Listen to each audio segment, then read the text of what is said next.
ఏర్పాట్లు చేస్తాం. దాంట్లో ఎటువంటి సందేహం లేదు. నర్సన్నపేటలో ఓటరు రమణమూర్తి గారికి ఓటేయాలంటే ఒకే ఒక మాటలో ఏం చెప్తారు అసలు? 2014 నుంచి 19 వరకు నేను మీకు అందుబాటులో ఉన్నాను, మీ సమస్యలపైన స్పందించాను అనే విశ్వాసం ఉన్నా. లేకపోతే ఎక్కడ అవినీతి చేయకుండా నిజాయితీగా మీ శాసనసభ్యుడిగా పనిచేశానని విశ్వాసం ఉంటే, రేపు కలిపి పనిచేస్తాననే కాన్ఫిడెన్స్ ఉంటే, అలాగే నియోజకవర్గ అభివృద్ధికి పాటుపడ్డాడనే అభిప్రాయం మీలో ఉంటే ఓటేయమని వాళ్ళకి ఈ సందర్భంగా మీ ద్వారా వాళ్ళకి కోరుకుంటున్నాను. కారణం ఏంటంటే ఈవేళ జరిగే అవినీతి మీ అందరికీ తెలుసు, ప్రజలందరికీ తెలుసు.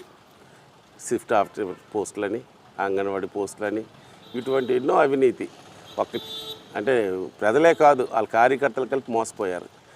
నా టైంలో అటువంటి అవకాశాలు లేకుండా ఒక నీతివంతంగా సేవలు అందించాను. ఎమ్మెల్యే పదవి నా గురించో, నా పిల్లల గురించో, నా కుటుంబం గురించో ఏ రోజు నేను వినియోగించలేదు. ఏ ప్రజల ద్వారా అయితే అధికారం వచ్చిందో ఆ ప్రజలకి సేవకుడిగా ఉండాలని, ఏ టైంలో ఎమ్మెల్యే కలుసుకోవాలన్నా కార్యకర్తలు ప్రజలు కలుసుకునే విధంగా నేను పనిచేసినని విశ్వాసం ప్రజల్లో ఉంటుందని నాకు పూర్తి విశ్వాసం ఉంది. ఆ కారణంతో రమణమూర్తి గారు నాకు ఓటేస్తారు.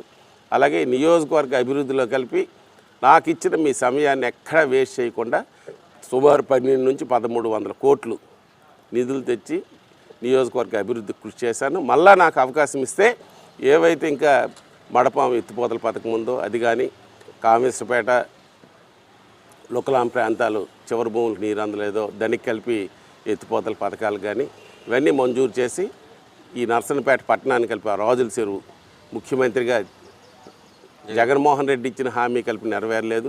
ఇండోర్ స్టేడియం కానీ ఇవేవైతే మిగిలిపోయి ఉన్నాయో అప్పుడు నా టైంలో చేయిగా మిగిలిపోయిన పనులు కానీ, కొత్తగా ఈ లిఫ్ట్ ఇరిగేషన్స్ కానీ, కారణం మీరు మొదట అన్నారు ఇక్కడ రైతాంగం అని, ఆ రైతాంగం కావాల్సిన సాగునీరు కానీ, అతను నది పక్కన ఉన్నప్పటికీ తాగునీరు సమస్య ఉంది, తాగునీరు కానీ అందించే బాధ్యత నేను తీసుకుంటాను.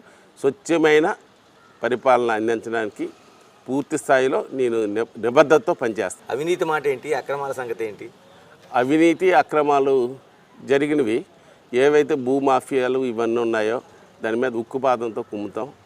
ఇవాళ ఇందిరానగర్లో నిర్మించే చిల్డ్రన్ పార్క్ ధ్వంసం చేయడం కానీ, వాటి మీద చర్యలు కానీ, ఎక్కడైతే భూములు ఆక్రమించారో దానిపైన చర్య తప్పనిసరిగా ఉండి అవినీతి మీద ఉక్కుపాదం మోపి మళ్ళీ దాని మీద చర్యలు కలిపి తీసుకుంటాం గవర్నమెంట్ అధికారంకి వచ్చిన తర్వాత.